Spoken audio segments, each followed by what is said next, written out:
शहर के मक्सी रोड पर रहने वाले एक किसान परिवार के द्वारा की जाती है पारंपरिक खेती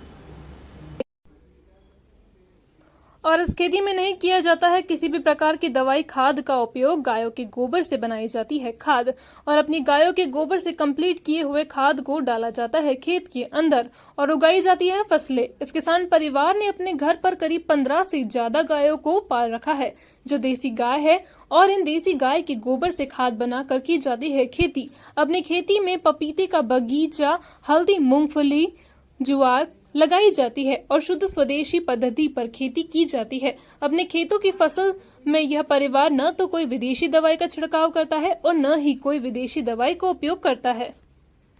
सर बताइए, क्या नाम है आपका और किस प्रकार से आपके मन में ख्याल आया कि गायों को पाला जाए और गायों को बढ़ावा दिया जाए? किस प्रकार से ख्याल आया? मेरा नाम संदीप कुमार पाठक है। मैं वैसे पेशे से चिकित्सक हूँ। मैं MBBS MD मेडिसिन हूँ और मेरी रुचि हार्ट, शुगर और जो क्रिटिकल डिजीज़ है उनमें है। और मैं वैसे तो एलोपैथिक डॉक्टर हूँ पर मेरा रुझान आयुर्वेद में है। जैसे कि हम भारतीय संस्कृति को महत्व देते हैं और बचपन से हमने ऋषि मुनियों की कथाएं सुनी हैं और हमने ऋषि मुनियों की जो प्रेरणा थी और हमारे भारतवंश में जो गौ माता की जो अभी एक प्रकार से कह सकते हैं कि बहुत ज़्यादा मतलब दुर्दशा हो रही है, उन सारी चीज़ों को ध्यान में रखते हुए हमने जब पुराने ग्रंथ को छाना है ना, बहुत सारी चीज़ें ऐसी है जो एलोपैथी अंग्रेजी दवाइयों में इतना अच्छा रिज़ल्ट नहीं है, लेकिन कहीं ना कहीं वो चीज़ हमने देखी कि वो प्राकृतिक चिकित्सा आयुर्वेद से या गव्य चिकित्सा से बहुत अच्छे से क्योर हो जाती है। सर आप किस प्रकार से खेती करते हैं गायों के माध्यम से और किस प्रकार से कौन कौन सी फसलों का उपयोग बनाते हैं? जैसे हम जो भी हमारे जो प्राचीन फसलें थी, जो हमारे भारत में प्राचीन भारत में जो गौ आधारित खेती होती थी, हम वही प्रचलन वापस लेके आए हैं। अच्छा। तो हम पूर्णतः जैविक करते हैं और पूरा गौ आधारित जैविक करते हैं। तो हम परंपरागत खेती और उसमें भी हम मतलब किसी भी प्रकार का कोई बाहर से रासायनिक या किसी भी प्रकार का कोई बाहर से जैविक लेते भी नहीं है।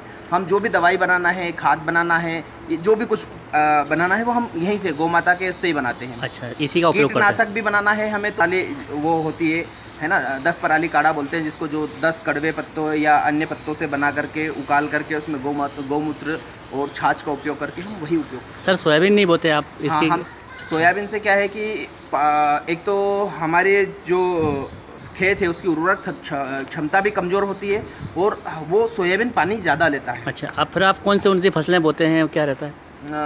हम जो परंपरागत फसलें हैं वही बोते हैं, जैसे मक्का, हरे मूंग, उड़द, ज्वार, मूंगफली। अच्छा। या फिर उधर मक्का, गेहूँ, इन्हीं का उपयोग करते हैं और इन्हीं गाय के गोबर वगैरह इन्हीं का उपयोग करते हैं। हाँ। Thank you sir. बाबू जी बताइए, क्या नाम है आपका? बाबूलाल पाठक। बाबू जी, आप इन खाद कौन कौन सा खाद है जो देसी खाद है, कौन कौन सी फसलों में मिलाते हैं और क्या रहता है, उसका रिजल्ट क्या रहता है? इसका रिजल्ट वैसे 1 नंबर रिजल्ट है।